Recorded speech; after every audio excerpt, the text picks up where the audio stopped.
नमस्कार सभी को, मैं Navneet Gautam's classes of physics में आप सभी का स्वागत करता हूं। BSc 5th semester quantum mechanics आप लोग पढ़ रहे हैं और क्वांटम मैकेनिक्स में लास्ट क्लास में मैंने आपको review of matrix algebra topic पढ़ाया था।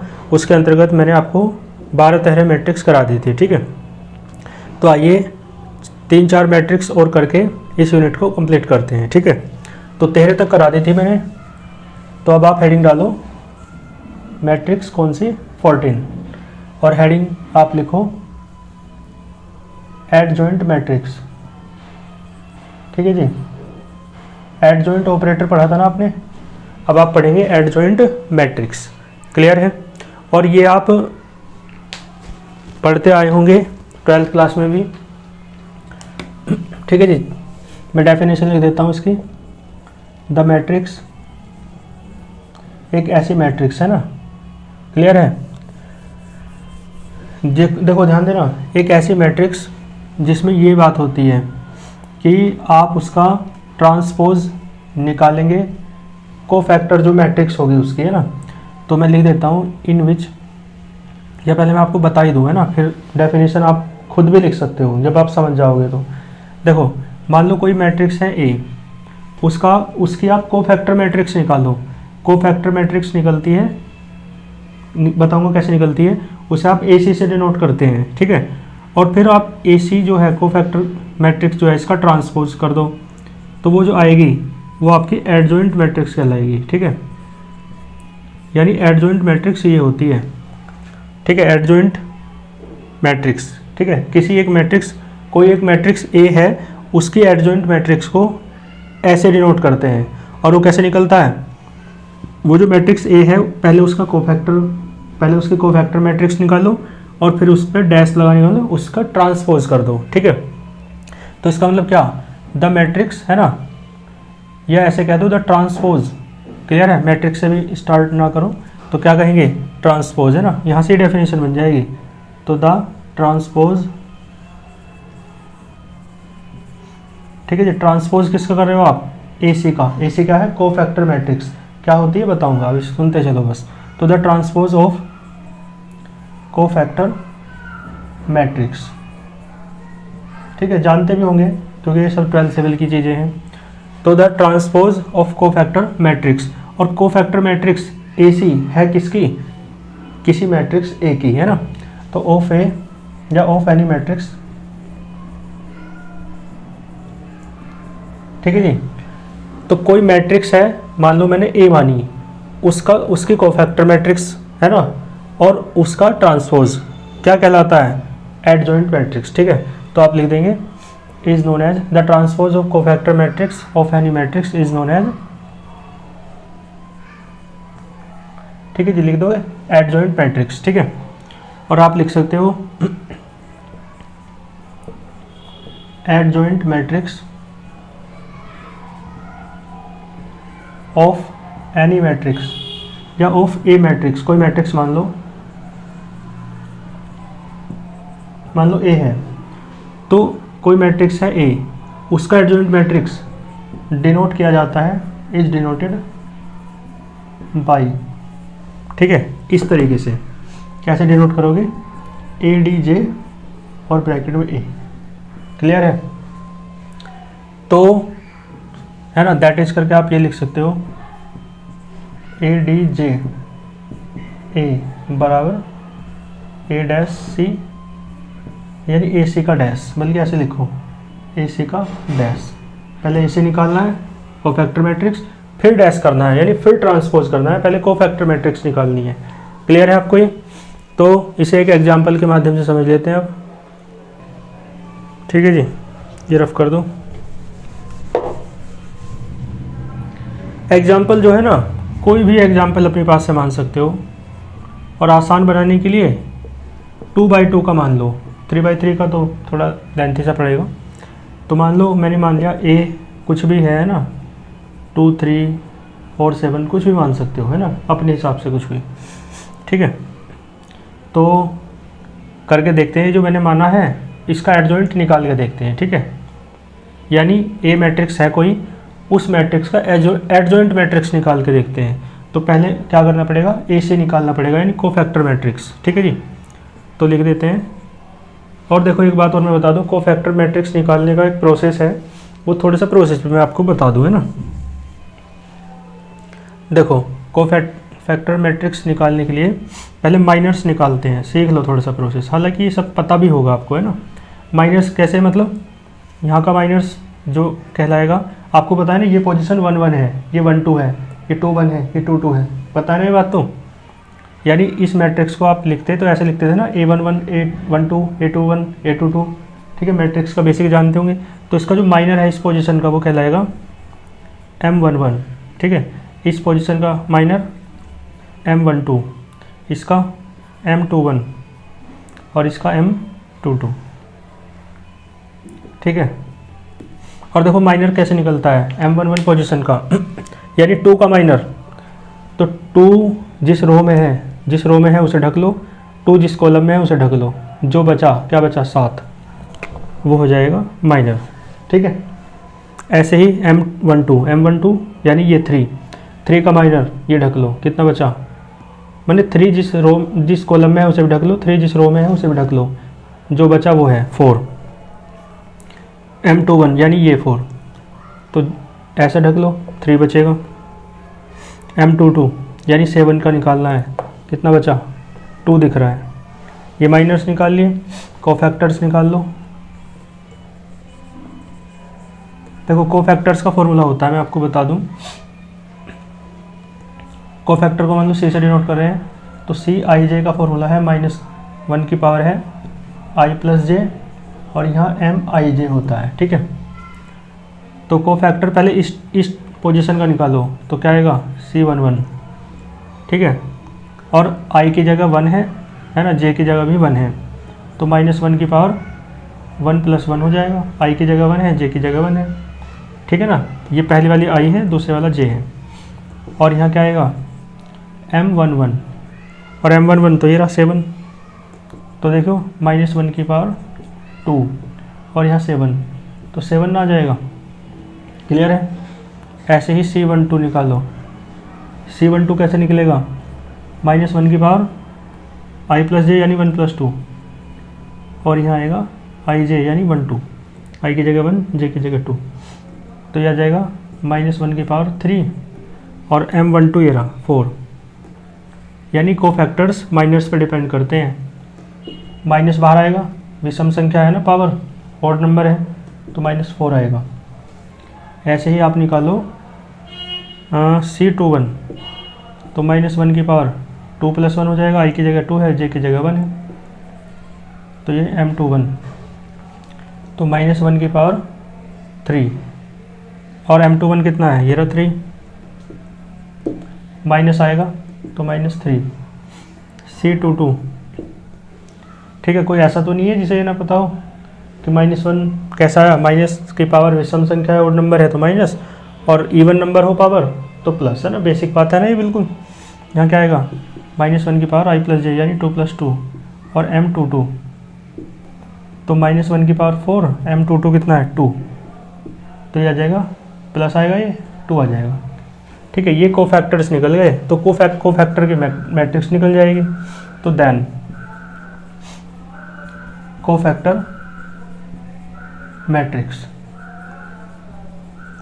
कोफैक्टर की मैट्रिक्स बताओ क्या है, कैसे बनेगी। मैंने बताया ए मैट्रिक्स थी, उसकी कोफैक्टर मैट्रिक्स निकालने हो तो AC से डिनोट कर लो, और सारे ये रहे। C11 की जगह क्या है, C11 7, यहाँ C12 है ना, क्या आएगा -4, यहाँ C21 यही तो रहते हैं -3, और यहाँ C22 यानी कि 2।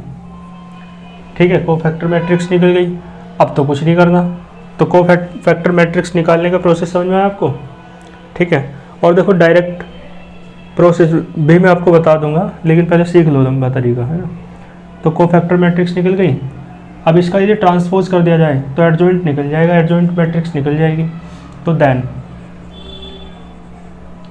एडजॉइंट मैट्रिक्स निकाल लो, कैसे निकलेगी। एडजॉइंट ए, भाई जो AC है ना, इसका ट्रांसपोज कर दो, तो ट्रांसपोज करने का क्या मतलब, जो रो है उसे कॉलम बना दो और जो कॉलम है उसे रो बना दो।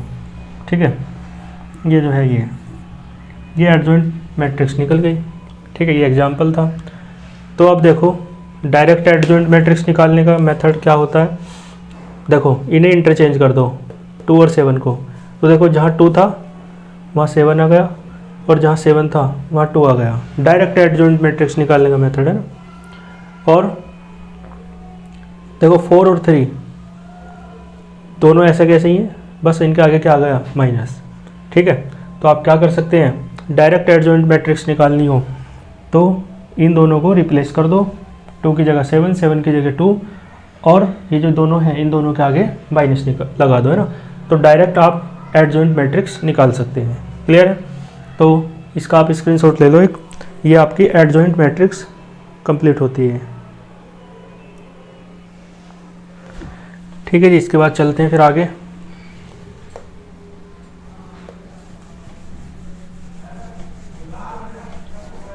इसके बाद अगली हेडिंग डालो इनवर्स मैट्रिक्स।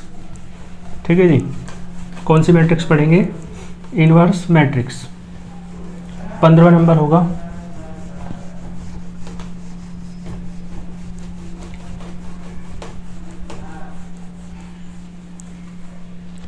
ठीक है, क्या हेडिंग है, इनवर्स मैट्रिक्स।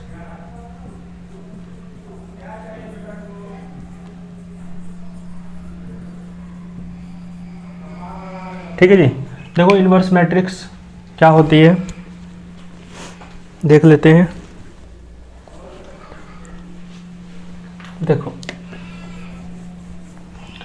देखो इनवर्स मैट्रिक्स,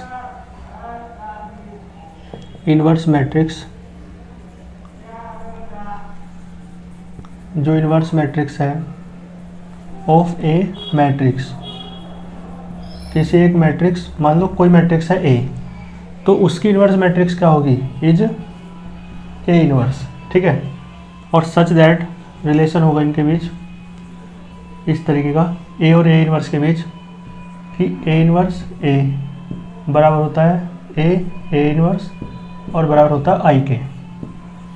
ठीक है, क्लियर है। और आई क्या है, तो आई मैंने बता रखा है, आई है identity matrix.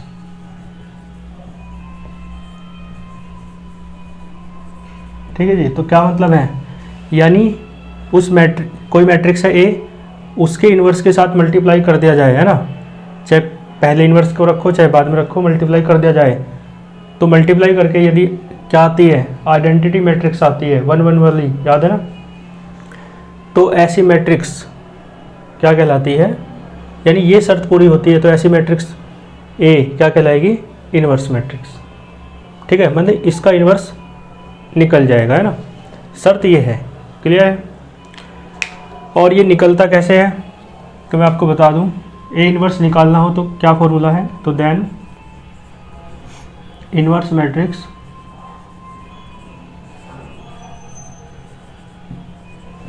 Of a matrix A, कोई एक मैट्रिक्स है ए, उसका इनवर्स मैट्रिक्स क्या होता है, तो फॉर्मूला है इसका ए, ये तो 12th में आपने पढ़ा होगा, adjoint A upon determinant of A. ठीक है, ये होता है, ये 12th में भी आपने पढ़ा होगा। और ये क्या है, ये है डिटर्मिनेंट। ठीक है, डिटर्मिनेंट को कहते हैं सारणिक, किसका डिटर्मिनेंट है, ए का। एडजॉइंट ए क्या है, वही है, ये तो अभी पढ़ाया जो एडजॉइंट मैट्रिक्स ए किन, है ना, कोई मैट्रिक्स ए है उसके एडजॉइंट मैट्रिक्स निकालो, है ना, और उसे डिवाइड कर दो डिटर्मिनेंट ऑफ ए से, तो वो क्या निकल जाता है, इनवर्स निकल जाता है उस मैट्रिक्स का। क्लियर है, क्लियर है। आओ एग्जाम्पल की हेल्प से समझ लेते हैं। तो मान लो कोई भी मैट्रिक्स मान लो, अपनी मर्जी से कुछ भी मान सकते हो, इनवर्स निकाल के दिखाना है। मैं मान लेता हूँ 6 5 2 1, इस तरीके से कुछ भी मान लो। ठीक है, तो आपको सिद्ध करना है, देखो क्या सिद्ध करना है, मतलब सिद्ध नहीं करना कुछ भी, ए इनवर्स निकालना है, ठीक है। तो ए इनवर्स निकालने के लिए पहले एडजॉइंट ए चाहिए और ये भी चाहिए। तो पहले चलो ये निकाल दो, डिटर्मिनेंट बनाओ, है ना, 6 5 2 1। ये कैसे सॉल्व होता है पता होगा आपको, पता है ना, इसके इधर मल्टीप्लाई हो जाएगी, 6 × 1 बीच में माइनस, इसके इधर हो जाएगी 2 × 5 बराबर क्या आएगा 6 - 10, तो यह आ जाएगा -4। अब एडजॉइंट ए निकाल दो। अब देखो एडजॉइंट ए निकालने का जो मेथड है वो तो बड़ा खतरनाक सा है, अभी करा था, लेकिन मैंने डायरेक्ट मेथड भी तो बता रखा है। यहाँ वो मेथड थोड़ी ना सिखाना है, डायरेक्ट करो। क्या बताया था मैंने कि, है ना, इन दोनों को रिप्लेस कर दो, 6 की जगह 1, 1 की जगह 6, और यहाँ क्या लग जाएगा माइनस, है ना, डायरेक्ट बता रखा है मैंने। निकाल के दिखाओगे तो बहुत लंबा पड़ जाएगा। पहले माइनस निकालोगे, फिर कोफैक्टर्स निकालोगे, फिर कोफैक्टर मैट्रिक्स निकालोगे, फिर उसका ट्रांसपोज करोगे, ऐसे करना पड़ेगा। तो अब तो डायरेक्ट निकल जाएगा ये ए इनवर्स। तो देन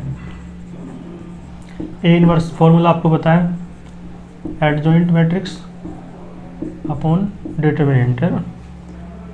तो ये है -4, है ना, और एडजॉइंट मैट्रिक्स ये रही 1 -5 -2 6। इसे भाग कर दो -4 से, तो क्या बचेगा, माइनस का 1/4 और यहाँ 5/4, माइनस से माइनस कट जाएगा, यहाँ 1/2 बचेगा, -2/-4, माइनस से माइनस कटेगा, 2 2 4, और ये माइनस का 4/6, वो माइनस का 6/4, तो माइनस का 3/2, ठीक है।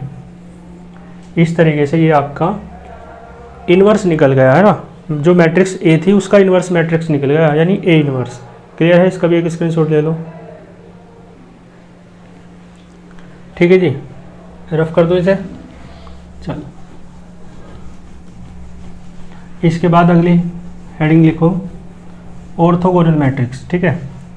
पॉइंट देखो कौन सा बैठेगा, ऑर्थोगोनल मैट्रिक्स, ठीक है। ये मैंने एडजॉइंट कराई पहले, फिर आपको इन्वर्स करा दी। अब हेडिंग डालो ऑर्थोगोनल मैट्रिक्स।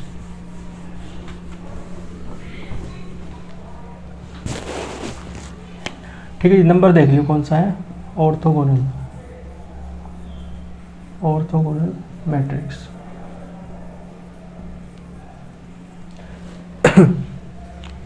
देखो ऑर्थोगोनल मैट्रिक्स क्या है, देखो मैं लिख देता हूँ डेफिनेशन, द मैट्रिक्स ऐसी मैट्रिक्स हुज इनवर्स, जिसका यदि आप इनवर्स निकालो ना तो बराबर आता है is equal to its transpose, उसके ट्रांसपोज के, ठीक है। को मतलब लिख देना is known as orthogonal matrix. कहने का क्या मतलब है, ठीक है, यानी कोई मैट्रिक्स है ए, उसका इन्वर्स निकाला आपने, ठीक है जी, तो वो उसके ट्रांसपोज के बराबर आएगा, यानी ए इन्वर्स बराबर ए डैश वाली कंडीशन सेटिस्फाई होती है, तो जो मैट्रिक्स है ए वो क्या कहलाएगी, ऑर्थोगोनल मैट्रिक्स कहलाएगी। क्लियर है।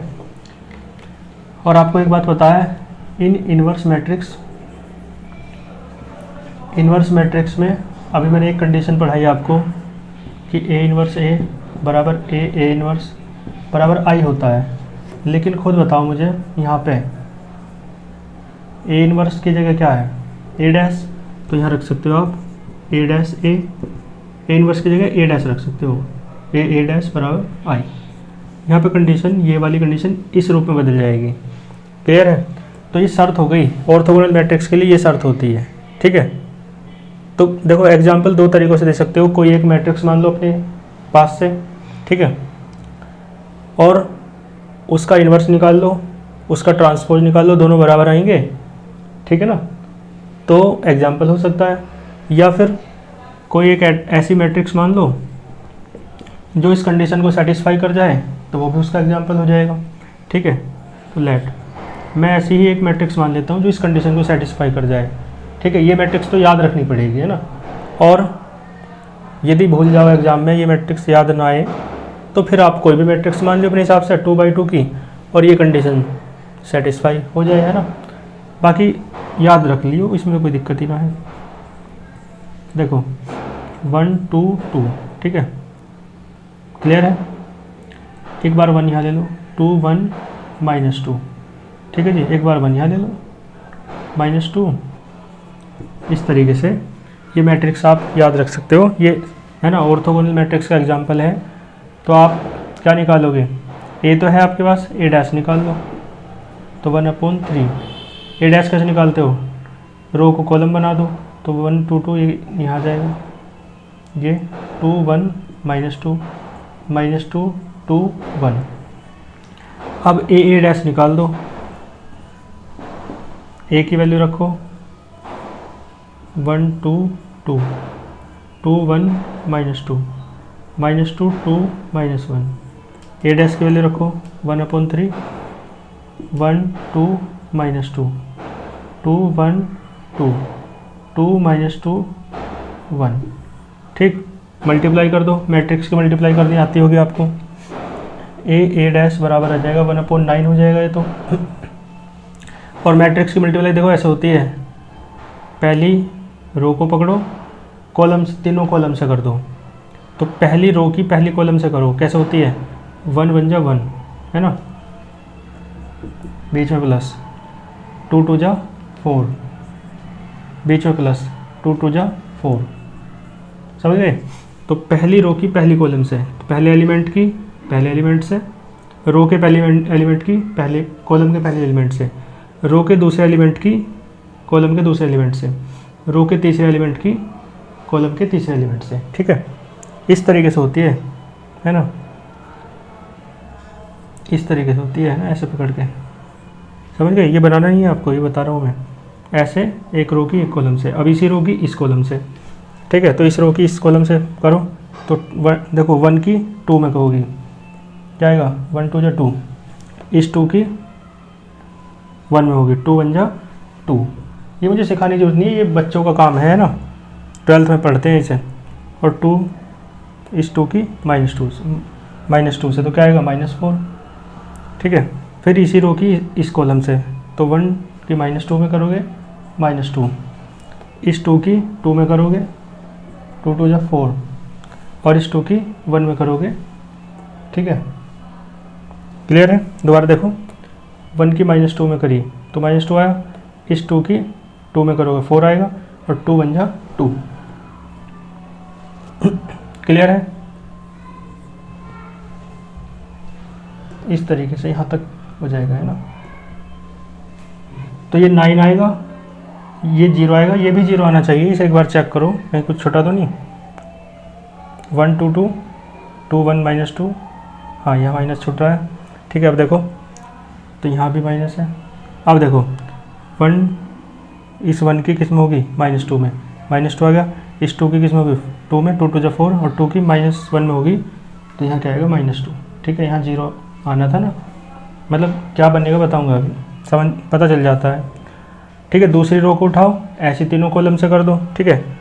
तो 2 1 जा 2 प्लस, ठीक है, दूसरी रो पहला कॉलम, तो 2 1 जा 2, ठीक है। -2 की +2 में होगी इसमें, तो -4 आएगा, ठीक है।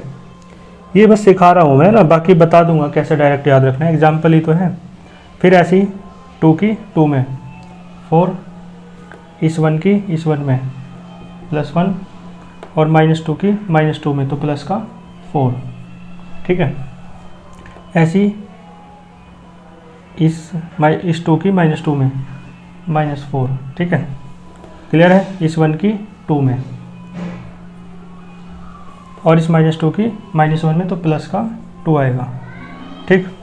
ऐसे नीचे वाली रो को पकड़ो, तीनों कॉलम में कर दो, तो इस -2 की 1 में -2, इस 2 की 2 में 4 आएगा, और इस -1 की 2 में, तो -2, इस -1 की 2 में, तो -2, ठीक है। फिर इसकी इसमें -4 आएगा, 2 की 1 में +2 आएगा, -1 की -2 में, तो प्लस का 2 आएगा, ठीक है। -2 की -2 में, तो प्लस का 4 आएगा, 2 की 2 में प्लस का 4 आएगा, और -1 की -1 में तो प्लस का 1 आएगा। ठीक है, मल्टीप्लाई करनी बता दी मैंने, कभी भूल गए हो कुछ लोग, बाकी नहीं तो मल्टीप्लाई ना भी आते हो, है ना, भूल गए हो तो कोई ज़रूरत नहीं है, बस याद रखियो यहाँ 9 आएगा और बाकी सब जगह 0 आएगा। ठीक है, 0 0 0 9, बस डायगोनल में क्या आएगा 9। ठीक है, तो ऐसे लिख के डायरेक्ट ये भी लिख दियो, ये करियो मत, एग्जाम्पल लिख देना है, लेकिन फिर भी आनी चाहिए चीज़, है ना। 9 से डिवाइड हो जाएगा, है ना, तो 9 से डिवाइड होगा तो क्या आएगा, खुद बताओ, ये आएगा 1 0 0 0 1 0 0 0 1, और ये तो आइडेंटिटी मैट्रिक्स है, तो क्या आ गया आई। तो इस मैट्रिक्स ने इस शर्त को पूरा कर दिया है। ठीक है, तो इसका मतलब क्या है, ये मैट्रिक्स क्या है, ये ए जो है यही क्या है, ऑर्थोगोनल मैट्रिक्स। तो नीचे लिख देना hence A, matrix A is orthogonal matrix. Clear है, तो ये ऑर्थोगोनल मैट्रिक्स मैंने आपको कराई, इसका भी आप एक स्क्रीनशॉट ले लो। ठीक है जी, इसके बाद चलते हैं नेक्स्ट, ऑर्थोगोनल मैट्रिक्स हो गई, मैं इसे रफ कर देता हूँ। इसके बाद हेडिंग डालो यूनिटरी मैट्रिक्स। ठीक है, यूनिटरी मैट्रिक्स।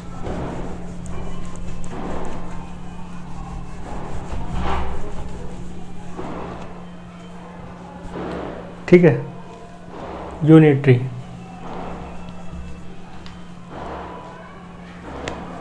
देख लियो नंबर क्या है। देखो, ऐसी मैट्रिक्स जिसका इन्वर्स बराबर होता है इसके ट्रांसपोज के नहीं, बल्कि इस बार है हर्मिशियन कॉन्जुगेट के। किसके बराबर होता है, हर्मिशियन कॉन्जुगेट के। ठीक है, कॉमा लगा लिख दियो, is known as unitary matrix. ठीक है, ऐसी मैट्रिक्स जिसमें उसका इन्वर्स जो है हर्मिशियन कॉन्जुगेट यानी ए डैगर के बराबर होता है। ठीक है, ए डैगर हर्मिशियन कॉन्जुगेट पढ़ाया था ना मैंने, जब हर्मिशियन और एंटी हर्मिशियन मैट्रिक्स पढ़ाई थी।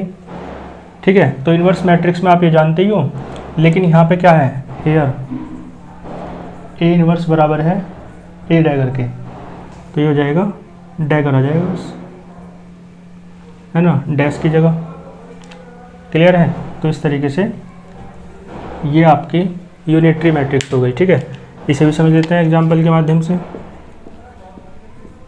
मान लो ये भी है ना, एग्जाम्पल याद रख लियो, 1/√3। ठीक है, 1 1 + i 1 - i -1।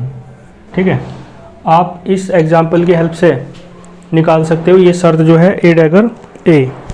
ठीक है, ये वाली शर्त जो है बराबर किसके आनी चाहिए, आई के। ठीक, आई यानी आइडेंटिटी मैट्रिक्स। तो पहले ए तो है ही आपके पास, ए डैगर निकालो। ए डैगर कैसे निकलता है आपको पता है, कॉन्जुगेट का ट्रांसपोज कर देते हैं तो ए डैगर निकलता है। पहले इसका कॉन्जुगेट निकाल दो, तो इस मैट्रिक्स का कॉन्जुगेट के लिए आपको पता है क्या करते हैं, -i, वो आई की जगह -i। ठीक है, यहाँ -i पहले से ही तो +i हो जाएगा। और ए डैगर निकालना है तो जो ए स्टार है इस पर डैश लगा दो, यानी इसका क्या ले दो, ट्रांसपोज कर दो, इसका रो को कॉलम बना दो और कॉलम को रो बना दो। ठीक, ए डैगर निकल गया। अब आपको क्या करना है, अब आप निकाल दो ए डैगर, और वो आई के बराबर आ जाना चाहिए। तो ए की वैल्यू रखो, ये रही 1/√3 1 1 + i 1 - i और ये -1। ठीक है, ए डैगर की रखो 1/√3 1 1 + i 1 - i -1। ठीक है, मल्टीप्लाई कर दो दोनों की, ए डैगर बराबर 1/3 आ जाएगा ये तो, और मल्टीप्लाई मैंने बता रखी है इस रो की इस कॉलम से, फिर इस रो की फिर उस कॉलम से, तो 1 × 1 1 आएगा, प्लस आएगा बीच में, 1 + i की 1 - i में करोगे तो 1 - i², a + b × a - b हो जाएगा। इस 1 की इस 1 + i में करोगे तो 1 + i आएगा। ठीक है, 1 + i की -1 में करोगे तो -1 - i आएगा। ठीक है, इस 1 - i की 1 में करो तो 1 - i है ना, इस -1 की ये 1 माइनस आई में करो तो -1 प्लस आई हो जाएगा, ठीक है। और 1 माइनस आई 1 प्लस आई के करोगे तो 1 माइनस आई स्क्वायर आएगा, और -1 की -1 में करोगे तो +1 आएगा, ठीक है। ए डैगर बराबर है 1/3, देखो 1/1 2 और आई स्क्वायर -1 तो +1 हो जाएगा, ठीक है। आई से ये कटा, 1 से 1 कटा, आई से आई कटा, 1 से 1 कटा, यहाँ 0 यहाँ भी 0, 1/1 2 और ये आई स्क्वायर -1 हो जाएगा तो +1 हो जाएगा, ठीक है। तो ये आपका बचेगा 1/3 3 0 0 3, 3 से डिवाइड हो जाएगा। ए डैगर बराबर आएगा 1 0 0 1। बताओ ये आइडेंटिटी मैट्रिक्स है या नहीं, तो ये आई के बराबर आ जाता है, ठीक है। इसका मतलब है ये एग्जाम्पल था किसका, यूनिटरी मैट्रिक्स का। तो हेंस लिख देना A, hence matrix A is unitary matrix. Clear है, यहाँ तक आप एक स्क्रीनशॉट ले लीजिए, ठीक है जी। तो ये आपकी मैट्रिक्स कंप्लीट होती हैं। अब इसकी 2-4 इम्पोर्टेंट प्रॉपर्टीज़ देख लीजिए मैट्रिक्स की, और ये रिव्यू ऑफ मैट्रिक्स अलजेब्रा आपका कंप्लीट, और इसी के साथ आपकी ये यूनिट भी कंप्लीट, ठीक है। तो हेडिंग डालो इम्पोर्टेंट प्रॉपर्टीज़, ठीक है, किसकी, ऑफ मैट्रिक्स अलजेब्रा, ठीक है। हेडिंग क्या है, इम्पोर्टेंट प्रॉपर्टीज, ठीक है जी। प्रॉपर्टीज कह दो या आइडेंटिटीज कह दो,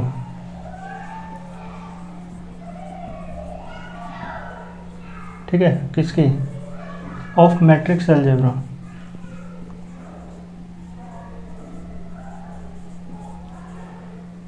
मैट्रिक्स अलजेब्रा की है ना, देखो 2 3 4 हैं बस इम्पोर्टेंट। एक तो है आपकी कम्यूटेटिव लॉ,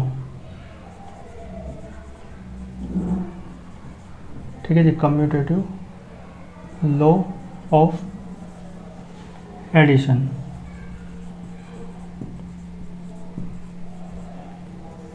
ठीक है जी। कम्यूटेटिव लॉ एडिशन का क्या है, और इससे पहले मैं आपको बता दूं 3 मैट्रिक्स मान लो, इफ़ ए बी एंड सी लिख देना आर 3 मैट्रिक्स, 3 मैट्रिक्स हैं, तो कम्यूटेटिव लॉ एडिशन का क्या हो जाएगा, ये, ठीक है, ये हो जाएगा। क्या मतलब है इस बात का, ए एक मैट्रिक्स है, बी एक मैट्रिक्स है, ठीक है। तो आप ए मैट्रिक्स को पहले रखो, बी मैट्रिक्स को बाद में रख के जोड़ो, है ना, तो जो रिजल्ट आएगा वो सेम ही रहेगा, चाहे आप बी मैट्रिक्स को पहले रखो और ए मैट्रिक्स को बाद में रख के जोड़ो, ठीक है। क्लियर है, तो कम्यूटेटिव लॉ कहलाता है। कम्यूटेटिव का मतलब ए पहले, तो ए बाद में देखो रिप्लेस कर दिया बी से, ठीक है, बी बाद में था अब ए बाद में हो गया, समझ गए ना, कम्यूटेटिविटी समझते हो आप लोग। इसके बाद एसोसिएटिव लॉ ऑफ एडिशन, देखो एसोसिएटिव लॉ क्या है, ये है ए प्लस बी प्लस सी, है ना। चाहे तो आप ऐसे कर लो कि पहले ए और बी मैट्रिक्स को जोड़ो, फिर जो आए उसमें सी मैट्रिक्स को जोड़ दो, ठीक है, या ए में वो जोड़ो जो बी और सी मैट्रिक्स को जोड़ करके आए, ठीक है, या तीनों मैट्रिक्स को अलग अलग करके जोड़ो तो रिजल्ट सेम ही रहता है, ठीक है। क्लियर है, और ऐसे ही अगली property associative law of multiplication, ठीक है जी। किसका एसोसिएटिव लॉ, मल्टीप्लिकेशन का। तो क्या हो जाएगा, यहाँ प्लस है ना, इनटू आ जाएगा बस, तो ए बी सी और यहाँ ए बी सी, इस तरीके से। कहने का मतलब क्या है कि चाहे तो ऐसे मल्टीप्लाई करो, ठीक है, या स्वतंत्र रूप से मल्टीप्लाई ऐसे कर दो, या ए बी की पहले करो और जो आए उसकी सी से कर दो, या बी और सी की मल्टीप्लाई करो, जो आए तब उसकी मल्टीप्लाई ए के साथ कर दो, रिजल्ट सेम ही रहना है। ठीक है जी, इस तरीके से। और नेक्स्ट है आपका एक प्रॉपर्टी, देखो इस तरीके से आप देख सकते हो, डिस्ट्रीब्यूटिव प्रॉपर्टी है ना एक तरीके से। आर वाली बात में बताता हूँ, पहले डिस्ट्रीब्यूटिव बता दो। डिस्ट्रीब्यूटिव प्रॉपर्टी या लो कह दो of matrix algebra, matrix algebra की डिस्ट्रीब्यूटिव प्रॉपर्टी। क्या मतलब है इसका, ये तो जानते ही होंगे आप, है ना। ए बाहर है, बी और सी अंदर है, बी और सी मैट्रिक्स को जोड़ा और ए मैट्रिक्स से मल्टीप्लाई कर दी, तो ए मैट्रिक्स की मल्टीप्लाई बी से भी होगी और सी से भी होगी, यानी ए बी प्लस ए सी। तो ए मैट्रिक्स की मल्टीप्लाई बी मैट्रिक्स से भी हुई और ए मैट्रिक्स की मल्टीप्लाई सी मैट्रिक्स से भी हुई। ठीक है, और एक और लिख लो बस, हेडिंग क्या लिखूँ इसकी डायरेक्ट बता दूँ। इस तरीके से आर कोई रियल नंबर है, उसकी आप मल्टीप्लाई करते हैं ए और बी मैट्रिक्स को जोड़ करके उससे, तो रिजल्ट तब भी वही आएगा, चाहे आप आर की मल्टीप्लाई ए में कर लो पहले, फिर आर की मल्टीप्लाई बी में कर लो, तब जोड़ लो, तब भी रिजल्ट सेम ही रहना है जो रिजल्ट इससे मिलता है। ठीक है, और आर क्या है, तो आर है रियल नंबर। ठीक है, समझ गए भाई। आप ए और बी दोनों मैट्रिक्स को जोड़ो तब रियल नंबर से मल्टीप्लाई करो, या पहली मैट्रिक्स में रियल नंबर से मल्टीप्लाई करो, दूसरी मैट्रिक्स में रियल नंबर से मल्टीप्लाई करो, तब जोड़ो, तो रिजल्ट क्या रहेगा, सेम ही रहेगा। क्लियर है, इसका भी आप एक स्क्रीनशॉट ले सकते हो। ठीक है, तो इस तरीके से ये इसकी प्रॉपर्टीज या आइडेंटिटीज भी मैंने आपको कंप्लीट करा दी है। ठीक है, तो इसी के साथ आपका review of matrix algebra complete होता है और इसी के साथ आपकी ये फर्स्ट यूनिट भी कंप्लीट होती है। ठीक है, मिलते हैं फिर नेक्स्ट लेक्चर में नेक्स्ट यूनिट के साथ, तब तक के लिए ऑल द वेरी बेस्ट।